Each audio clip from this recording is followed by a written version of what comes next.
house. The creak of the door between the front courtyards of the western and central residences would announce noble uncle's arrival.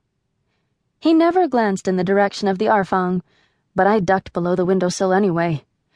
Then I would raise my head and peek out the window to watch him stroll up to the main house where my mother waited. His voice carried over the stillness of the night air, frequently gruff and impatient. Then my mother's placating voice, sweet and high, eventually lilting into a song accompanied by her liuqin. I imagined her dexterous fingers on the four-stringed instrument, plucking out a cascade of notes.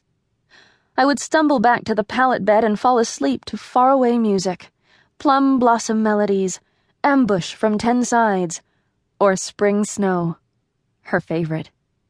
Sometimes my mother went away for a day or two, taking with her the liuqin carefully wrapped in a felt bag, extra strings for the instrument tucked in her tunic pocket.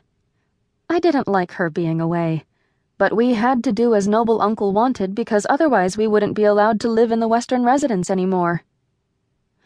"Why must you go?" I remembered crying when I was younger. "Why can't I go too?" "Noble uncle wants me to play at a banquet," she said, pushing the hair off my face. "We must obey noble uncle or he will throw us out." That was our fate, should we ever displease noble uncle.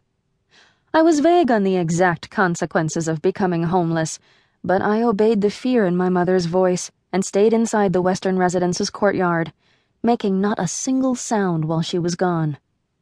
When my mother returned, she would have treats tied up in her scarf, sugared walnuts, dried sour plums or bright orange kumquats, sesame candies or thin wafer cookies. I became used to these brief absences. She always came back. One evening there was no liuqin music or singing. All I could hear were loud words and weeping. "I can barely afford to feed my own family!" Noble uncle's voice slashed across the courtyard, filled with rage and something else. Anguish. "You think you can solve my problems with the pittance you earn playing that bit of wood, when I must sell the home of my ancestors?" In the morning, my mother's eyes were red and swollen. There was broken crockery and 2 empty jars of wine in the kitchen. She returned from the central residence with our breakfast, 2 steamed buns. "That's all, Jialing," she said. "The cook gave me these and then he left. Here, you can have both. I'm not hungry." I gnawed on a bun and stood beside the mirror while she put up her hair. When she opened her cedarwood box, all the jeweled hairpins were gone. The partition that held her earrings was empty. Only the carved sandalwood combs remained. I looked around the room. The chair she used as a stand for her liuqin was pushed into a corner, and an unfamiliar shape rested on its seat. I ran over to take a look. It was the instrument, its willow wood neck broken.